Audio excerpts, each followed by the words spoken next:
For years, the internet has been captivated by videos of million-dollar robots doing choreographed parkour tricks in pristine research labs. But that era is ending. Today, in Chinese factories, the cameras are off, and identical humanoid robots are rolling off commercial assembly lines at a rate of one every 30 minutes. This rapid shift from viral lab experiments to mass production is a response to a looming industrial crisis. With a birth rate in decline and an aging workforce, China's pool of young people willing to do difficult factory jobs is shrinking, just as wages are rising. The manual assembly lines that built the modern economy are becoming increasingly difficult to staff. To prevent an industrial slowdown, Beijing is funneling billions of dollars into the robotics sector. The government is providing state subsidies and venture capital to domestic startups with a single specific goal: build machines that can physically replace the vanishing human workforce. Traditional factory robots can't solve this problem. For decades, industrial automation has relied on heavy, single-purpose machines. They are essentially blind. They follow hard-coded XYZ coordinates over and over again, completely unaware of their surroundings. To replace human workers, machines must be able to navigate the chaotic, unpredictable world we live in. This requires embodied intelligence, deep learning software that grants machines real-time spatial reasoning and physical dexterity, allowing them to feel and react to messy environments on the fly. These hundreds of humanoids walking in sync represent an attempt to replace an evaporating workforce before the nation's industrial engine stalls under the weight of its own demographics. Building this new mechanical workforce requires an immense physical supply chain.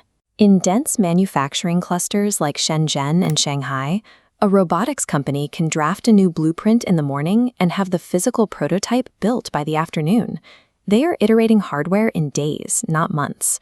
But their biggest advantage is a crossover effect from an entirely different industry.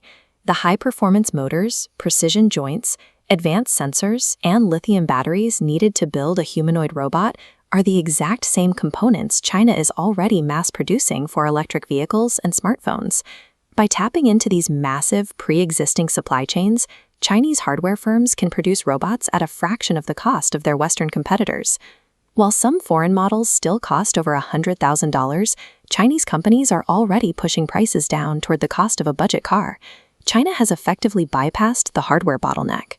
The aggressive push to dominate the electric vehicle market accidentally built the exact industrial ecosystem required to mass-produce humanoid bodies. But a cheap, highly advanced robotic frame is entirely useless without a brain. The physical body needs a neural network that actually understands how to interact with objects in the three-dimensional world. This requires vision-language-action models, known as VLAs. Unlike standard AI, a VLA allows a robot to look at an unstructured environment, comprehend a human command, and physically execute the task without needing explicit step-by-step programming. The problem is training them. Large language models got smart by scraping billions of words of text off the internet. But you cannot scrape the internet to teach a machine how much pressure it takes to hold a raw egg, or how to fold a cardboard box. That physical, spatial data doesn't naturally exist online. To bridge that gap, China employs thousands of cyber workers inside massive 10,000 square meter training centers. Their entire job is to physically generate the missing data. Through a process called teleoperation, these human workers act as shadows. They strap into VR headsets and remotely pilot humanoid robots through repetitive factory tasks. As they move, the system records their precise visual inputs, their micro-movements, and their exact torque limits down to the millimeter. This human-generated data is then piped into a sim-to-real pipeline. Inside massive virtual environments, digital twin robots use that human baseline to practice a specific task millions of times. Only once the software masters the motion in the simulation is the code uploaded to the physical machine. To achieve a factory floor entirely without humans, thousands of people must first spend years inside VR headsets, providing the biological data required to train their own mechanical replacements. How these robots are ultimately deployed reveals a stark divide in global strategy. Western companies have largely focused on chasing a perfect general-purpose humanoid, capable of navigating any environment and learning any task you throw at it. This graph charts the difference in strategies. While the generalist robot struggles up a steep curve of complexity to learn everything, the Chinese approach is modular. Adding a threshold for commercial viability makes the economic advantage clear.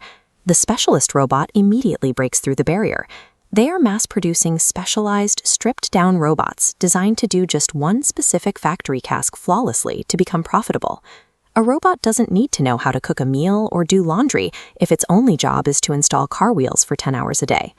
This focus on practical deployment is splitting the Chinese industry into two highly efficient camps.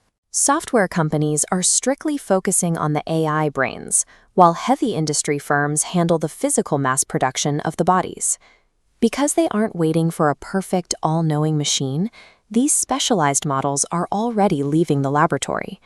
Right now, fleets of Chinese humanoids are working on live factory floors, sorting complex logistics, moving heavy payloads, and fastening industrial screws. The ChatGPT moment for physical labor is manifesting as a decentralized army of specialized machines. Trained by human VR operators, they are quietly moving onto factory floors and logistics hubs to restructure the global supply chain and blue-collar work.